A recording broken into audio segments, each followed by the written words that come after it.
لقد کانا لکم فی رسول اللہ اسوۃ حسنہ، میرے نبی کی زندگی تمہارے لیے سب سے بہترین نمونہ ہے، کا مطلب نبی کی سیرت جو اس قرآن کو امت کو سمجھانے کے لیے ضروری حصہ ہے، اس کی پوری حفاظت بھی اللہ نے اپنے ذمہ لے لی ہے۔ کل کوئی مسلمان یہ بول ہی نہیں سکتا کہ ہمارے پاس نبی کی سیرت کے حصے صحیح طریقے سے موجود نہیں تھے۔ کیوں نہیں بول سکتا؟ کیونکہ پھر آپ لوگوں کو ایک اور بڑی پیاری بات بتاؤں گا، ساری دنیا میں کاپی رائٹ بولتے نا، کاپی رائٹ کا مطلب کیا ہوتا؟ آپ کا پیٹنٹ رہتا، اگر میں کوئی چیز کا اونر ہوں تو وہ اونرشپ کسی اور کو اس میں چینجز لانے نہیں دیتا، میں میرے سے پوچھنا تبھی کرنا، یہ میری چیز ہے، اس میں کوئی اور مداخلت نہیں کر سکتا۔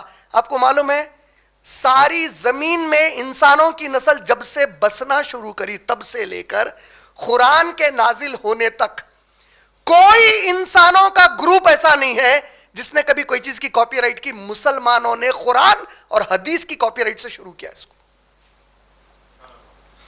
قرآن میں ایک بھی حرف ادھر ادھر ہو سکتا، اس کو کاپی رائٹ بنا دیا اللہ کی بک بول کے، مخصوص اللہ کی ہو گئی، کوئی چینج نہیں کر سکتا اس کو۔ اللہ کے نبی صلی اللہ علیہ وسلم کے احادیث کی کاپی رائٹ کی شروعات کس نے کی؟ امام بخاری رحمہ اللہ نے لائے صحیح حدیث بنا کے، پرنسپلز بنائے، اس کے اصول بنائے۔ اصول کا مطلب کیا ہے؟ کل کوئی ڈر کے نہیں میں یہ حدیث کو نہیں مانتا، تو یہ تو بالکل ویسی بات ہو گئی جیسا کوئی کافر یا غیر مسلمان بولے میں قرآن کو نہیں مانتا۔ تو قرآن کو نہیں مانتا بولنے سے قرآن غلط ہو جاتی، اس کو ثابت کرنا پڑتا غلط ہے بول کے۔ جب تک انہیں قرآن کو غلط ثابت نہ کرا، قرآن ہے، اللہ کی کتاب ہے۔ اسی طرح کوئی حدیث کو غلط ہے بولنے سے کچھ بھی نہیں ہوتا، اس کو وہ کیوں غلط ہے علمی طور پہ ثابت کرنا پڑتا، وہ دیوانے پنے کی منطقی بحث سے ثابت نہیں ہوتا۔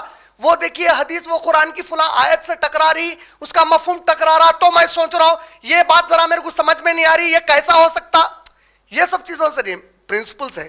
جیسا قرآن کو ڈسپروف کرنے، قرآن کو غلط ہے بولنے کے لیے نعوذ باللہ ایکیڈیمک علمی اصول ہیں، ویسے ہی اصول حدیث کے لیے ہیں۔